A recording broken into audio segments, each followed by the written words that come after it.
ప్రియమైన సహోదరి సహోదరులారా, మీకు శుభవార్త.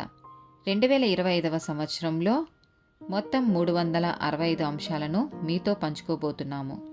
జనవరి 1వ తేదీ నుండి ప్రతిరోజు ఒక అంశము మరియు దానికి సంబంధించిన వాక్యమును పంచుకుంటాము. దయచేసి ఆ వాక్యములను వినండి, ధ్యానించండి మరియు ఆశీర్వదించబడండి. దయచేసి సబ్స్క్రైబ్ చేయండి మరియు మీ స్నేహితులతో పంచుకోండి.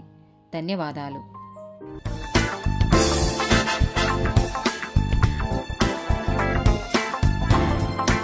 69th డే టాపిక్ సంతృప్తి. మొదటి తిమోతికి రాసిన పత్రిక 6వ అధ్యాయము 6 నుండి 10 వచనాలు. సంతృష్టి సహితమైన దైవభక్తి గొప్ప లాభసాధనమై ఉన్నది. మనం ఈ లోకంలోనికి ఏమీయూ తేలేదు, దీనిలో నుండి ఏమీయూ తీసుకొని పోలేము. కాగా అన్నవస్త్రములు గలవారమై ఉండి వాటితో తృప్తి పొంది ఉందదము. ధనవంతులగుటకు అపేక్షించువారు శోధనలోను ఉరిలోను అవివేకయుక్తములను హానికరములైన అనేక దురాశలలోనూ పడుదురు. అటివి మనుషులను నష్టంలోనూ నాశనంలోనూ ముంచివేయును. ఎందుకనగా ధనాపేక్ష సమస్తమైన కీడులకు మూలము. కొందరు దానిని ఆశించి విశ్వాసము నుండి తొలగిపోయి నానా బాధలతో తమ్మును తామే పొడుచుకొనిరి. హెబ్రీలకు రాసిన పత్రిక 13వ అధ్యాయము 5వ వచనం. ధనాపేక్ష లేనివారై మీకు కలిగిన వాటితో తృప్తి పొందియుండుడి. నిన్ను ఏమాత్రమునూ విడువను, నిన్ను ఎన్నడునూ ఎడబాయను అని ఆయనే చెప్పెను గదా. లూకాసు వార్త 12వ అధ్యాయము 15 నుండి 21 వచనాలు. మరియు ఆయన వారితో మీరు ఏ విధమైన లోభమునకు ఎడమీయక జాగ్రత్తపడుడి. ఒకని కలిమి విస్తరించుట వాని జీవమునకు మూలము కాదనెను. మరియు ఆయన వారితో ఈ ఉపమానము చెప్పెను. ఒక ధనవంతుని భూమి సమృద్ధిగా పండెను. అప్పుడతడు, నా పంట సమకూర్చుకొనుటకు నాకు స్థలము చాలదు గనుక నేనేమి చేతునని తనలో తాను ఆలోచించుకొని, నేనిలాగు చేతును, నా కొట్లు విప్పి వాటికంటే గొప్ప వాటిని కట్టించి అందులో నా ధాన్యమంతటిని నా ఆస్తిని సమకూర్చుకొని, నా ప్రాణముతో, ప్రాణమా, అనేక సంవత్సరములకు విస్తారమైన ఆస్తి నీకు సమకూర్చబడి ఉన్నది. సుఖించుము, తినుము, త్రాగుము, సంతోషించమని చెప్పుకొందుననుకొనెను. అయితే దేవుడు, వెర్రివాడా, ఈ రాత్రి నీ ప్రాణము నడుగుచున్నారు. నీవు సిద్ధపరిచినవి ఎవనివగునని అతనితో చెప్పెను.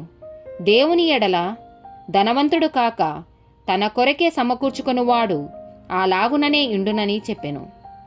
ఫిలిప్పీలకు రాసిన పత్రిక 4వ అధ్యాయము 11 నుండి 13 వచనాలు.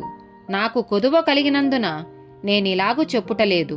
నేనే స్థితిలో ఉన్నను ఆ స్థితిలో సంతృప్తి కలిగి ఉండుట నేర్చుకొని ఉన్నాను. దీనస్థితిలో ఉండనెరుగుదును, సంపన్న స్థితిలో ఉండనెరుగుదును. ప్రతి విషయములోనూ అన్ని కార్యములలోనూ కడుపు నిండి ఉండుటకును, ఆకలిగొని ఉండుటకును, సమృద్ధి కలిగి ఉండుటకును, లేమిలో ఉండుటకును నేర్చుకొని ఉన్నాను. నన్ను బలపరచువానియందే నేను సమస్తమును చేయగలను. సామెతల గ్రంథము 16వ అధ్యాయము 8వ వచనం. అన్యాయము చేత కలిగిన గొప్ప వచ్చుబడు కంటే నీతితో కూడిన కొంచెమే శ్రేష్టము. సామెతల గ్రంథము 17వ అధ్యాయము 1వ వచనం. రుచి అయిన భోజన పదార్థములున్నను కలహముతో కూడియుండిన ఇంట నుండుట కంటే నెమ్మది కలిగి ఉండి ఒట్టి రొట్టెముక్క తినుట మేలు. సామెతల గ్రంథము 22వ అధ్యాయము 1వ వచనం. గొప్ప ఐశ్వర్యము కంటే మంచి పేరును, వెండి బంగారముల కంటే దయయు కోరదగినవి. సామెతల గ్రంథము 23వ అధ్యాయము 4, 5 వచనాలు. ఐశ్వర్యము పొంద ప్రయాసపడకుము. నీకు అట్టి అభిప్రాయము కలిగినను దాని విడిచిపెట్టుము. నీవు దాని మీద దృష్టి నిలిపిన తోడనే అది లేకపోవును. నిశ్చయముగా అది రెక్కలు ధరించి ఎగిరిపోవును. పక్షిరాజు ఆకాశమునకు ఎగిరిపోవునట్లు అది ఎగిరిపోవును. సామెతల గ్రంథము 30వ అధ్యాయము 8, 9 వచనాలు. వ్యర్థమైన వాటిని, అబద్ధములను నాకు దూరముగా నుంచుము. పేదరికమునైనను ఐశ్వర్యమునైనను నాకు దయచేయకుము. తగినంత ఆహారము నాకు అనుగ్రహింపుము. ఎక్కువైన ఎడల నేను కడుపు నిండిన వాడనై నిన్ను విసర్జించి యెహోవా ఎవడని అందునేమో, లేక బీదనై దొంగిలి నా దేవుని నామమును దూషింతునేమో. ఆమెన్.